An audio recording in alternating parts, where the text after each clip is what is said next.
Apa sih sebenarnya agama Islam itu memandang dalam agama Islam memandang isu lingkungan gitu. Sebenarnya ada hadis dalil ya atau pakeman hukum yang seperti apa? Oke, pertama dalam Islam kita didapatkan cerita bahwa Nabi Adam itu turun dari surga karena memetik satu buah. Sehingga kalau ada orang yang membayangkan masuk surga padahal dia menebang pohon secara ilegal, maka itu adalah jenis yang bodoh. Karena Nabi Adam itu memetik satu buah turun dari surga. Kemudian kamu ingin masuk surga padahal kamu menebang pohon seenaknya secara ilegal. Sudah pasti itu jenis yang bodoh. Kemudian kalau dalam Al-Quran itu dikatakan bahwa yusabbihu lillahi ma fis samawati wa ma bahwa segala sesuatu yang ada di muka bumi bertasbih kepada Allah. Karena itu dalam perspektif spiritualitas Islam kita meyakini bahwa segala yang ada di muka bumi termasuk benda sekalipun dia memiliki jiwa yang kita harus bersikap baik bukan hanya kepada makhluk ini tapi kepada segala sesuatu yang menjadi ciptaan di muka bumi ini. Bahkan dikatakan bahwa tidak ada ciptaan yang sia-sia di muka bumi ini. Sehingga dari sana kita memiliki perspektif bahwa tidak ada sampah di muka bumi ini. Makanya yang seharusnya dilakukan itu bukan membuang sampah pada tempatnya, tapi meletakkan sampah di tempatnya. Karena tidak ada yang dalam Islam yang disebut dengan sampah, karena semua diciptakan tidak sia-sia. Sampah itu perspektif kita. Kalau kita letakkan di tempat yang benar, maka dia akan menjadi sesuatu yang positif. Karena itu puncaknya dalam Al-Quran dikatakan bahwa sanbihim ayatina fil afaqi wa fi anfusihim. Tanda-tanda Tuhan, keberadaannya, kebesarannya, keindahannya, kekuasaannya, itu Tuhan letakkan di segala ciptaan, manusia, binatang maupun tumbuhan.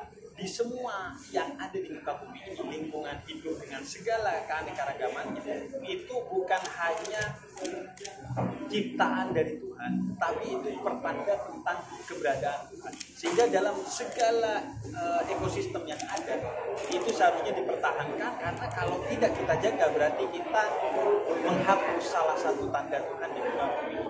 Karena itu di Islam diajarkan bagaimana kita bersikap baik terhadap lingkungan. Nabi Muhammad pernah menegur seorang anak muda yang nongkrong di atas untanya. Kata Nabi Muhammad, sebagaimana kamu ingin beristirahat, maka unta itu juga ingin beristirahat. Maka bersikap baiklah kepada segala yang bernyawa di muka bumi ini, karena segala yang bernyawa dia adalah makhluk Tuhan, yang kalau kamu baik kepada dia, kamu akan mendapatkan pahala. Kalau kamu buruk kepada dia, kamu akan mendapatkan dosa. Sehingga kata Nabi, seandainya hari ini kiamat, di tanganmu ada bibit tumbuhan, maka tanamlah. Itu puncak dari kesadaran ekologi. Kalau ada bibit tanaman di tangan, kata Nabi, dan sedetik lagi kiamat, maka tanamlah. Karena itu Islam mengajarkan kita untuk melawan ekologi dan beralih kepada ekologi. Melawan ego dalam diri kita dan beralih kepada kesadaran ekologi, kesadaran terhadap ego. Oke. Berikutnya kan kita sering lihat ya kalau dalam berbagai syiar gitu ya. Kebanyakan syiar-syiarnya tentang self esteem atau nggak, apalagi ada juga yang perspektif politik segala macam gitu ya. Belakangan ini sepertinya mulai bertumbuh nih, walaupun hanya sedikit tentang beberapa dai-dai atau ustadz atau kiai yang mengenai tentang agama gitu, tentang konservasi lingkungan gitu ya. Nah, sebenarnya apa sih yang perlu dikembangkan gitu ya dalam berbagai syiar-syiar lingkungan keagamaan di semua tingkatan atau semua rumah ibadah. Sholat Jumat dibiasakan paling tidak setiap bulan sekali ada satu dai yang membicarakan, menceramahkan nilai-nilai lingkungan. Majelis taklim yang biasanya seminggu sekali dibiasakan ada dari minggu itu setiap bulannya yang digunakan untuk membicarakan kesadaran lingkungan. Karena ancaman lingkungan ini di depan mata, dan yang paling powerful sebenarnya untuk berbicara tentang kesadaran lingkungan, untuk mempengaruhi orang tentang lingkungan, itu adalah tokoh agama kalau kita bicara konteks Indonesia. Misalnya ketika COVID-19, itu salah satu peran terbesar untuk mengajak orang tetap di rumah dan saling berbagi satu sama lain untuk survival kita, itu adalah karena ceramah-ceramah keagamaan. Maka terkait dengan isu lingkungan, sudah seharusnya tokoh agama memiliki kesadaran itu dan menceramahkan itu untuk memberikan pengaruh kepada orang lain. Dengan diktum-diktum misalnya, dosa bagi siapa saja yang tidak menjaga lingkungan, dosa bagi siapa saja yang tidak menempatkan sampah pada tempatnya, dan lain sebagainya. Dan itu mau tidak mau teorinya teori gelas kosong.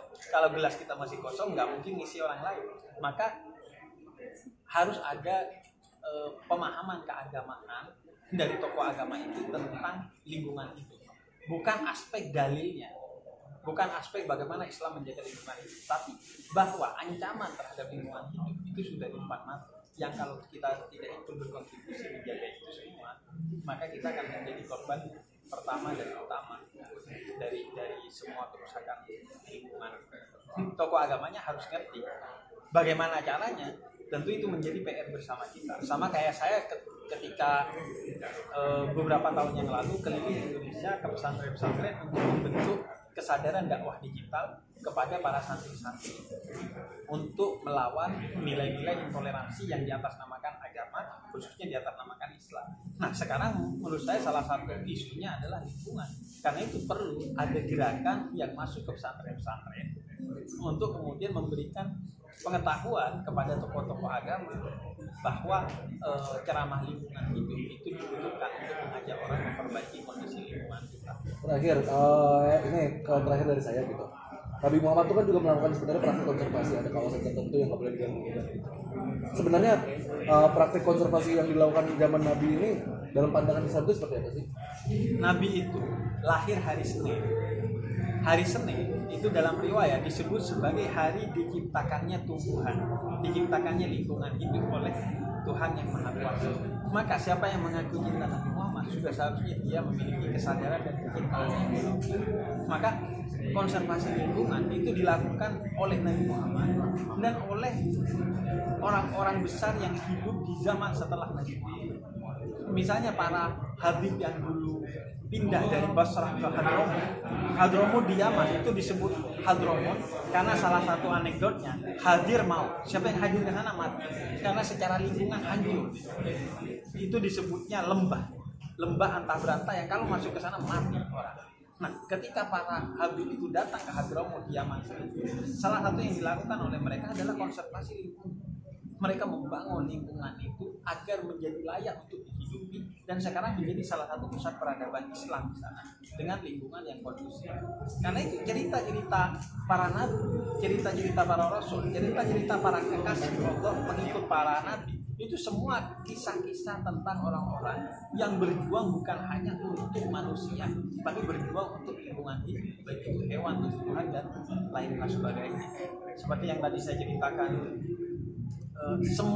Semut aja nyangkut di dia balik tuh dan nggak mungkin seorang kekasih Tuhan berbohong tentang cerita itu. Ngapain dia menggadaikan posisinya sebagai kekasih Tuhan dengan bercerita tentang hal itu yang sebenarnya tidak ada misalnya ceritanya. Nah, itu menunjukkan bahwa kesadaran ekologi orang dahulu itu jauh lebih keren daripada kita sekarang.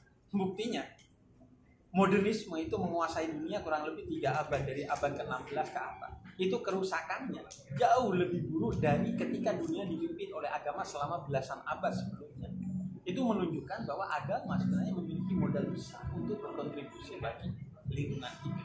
Masalahnya itu mau kita aktifasi atau tidak, akan kita aktifasi atau tidak. Kalau kita mau dan akan melakukan aktivasi itu, saya kira itu akan menjadi kekuatan yang besar. Gini, beda orang dibilang kalau kamu buang sampah tidak pada tempatnya kamu dipenjara, dengan kalau kamu tidak buang sampah di tempatnya kamu akan berdosa. Akan beda efek. Saya yakin lebih kuat efek yang mengatakan kalau kamu buang sampah tidak pada tempatnya kamu akan berdosa kepada Tuhan. Ya, Mas Habib mungkin sedikit terakhir terkait terakhir ya. Mungkin bagaimana Mas Habib memaknai halal bihalal hari ini dan mungkin ada kesan-kesannya buat karyawan. Iya, ini halal bihalal yang seru karena seperti saya bilang tadi bahwa suasana keragamannya sangat terasa. Keragaman agama, keragaman usia, keragaman gender, keragaman apapun.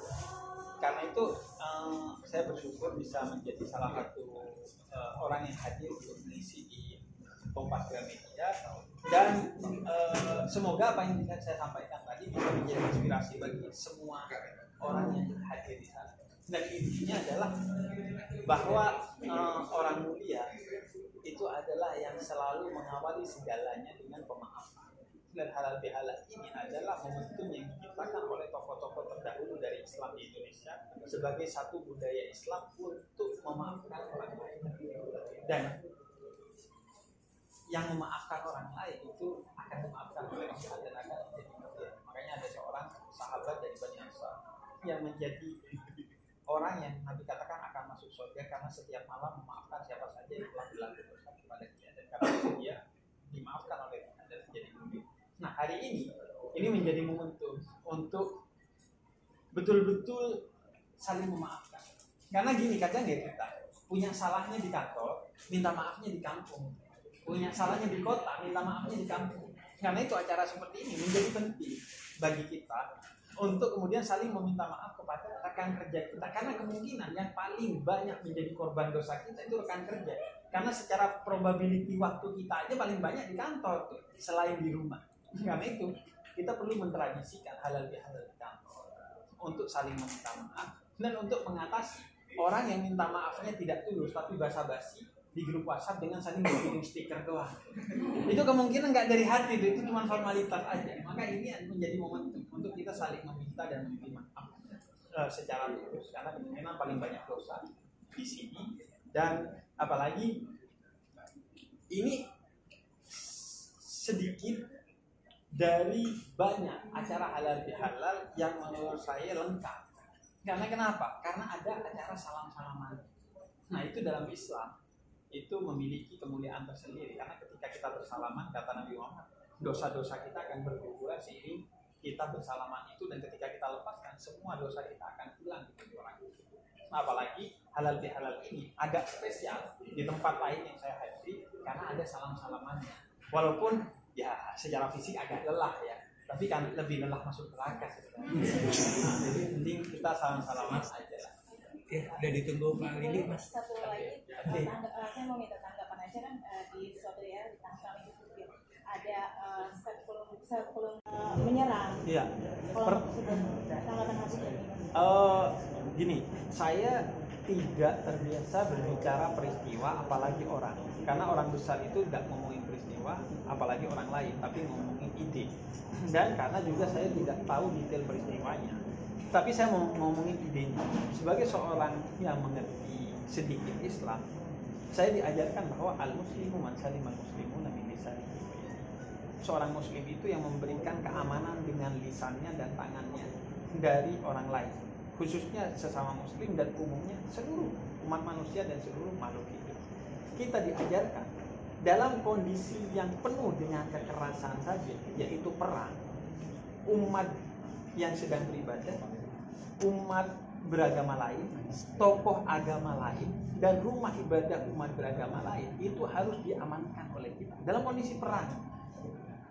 Maka aneh kalau dalam kondisi damai justru oknum-oknum umat beragama menjadi sebab terjadinya kekerasan terhadap umat beragama yang sedang beribadah, yang sedang melakukan aktivitas yang dia yakini sebagai satu kemuliaan, yang kalau itu dibiarkan akhirnya agama bukan menjadi sumber kedamaian tapi sumber malapetaka, karena akan saling jawab satu sama lain.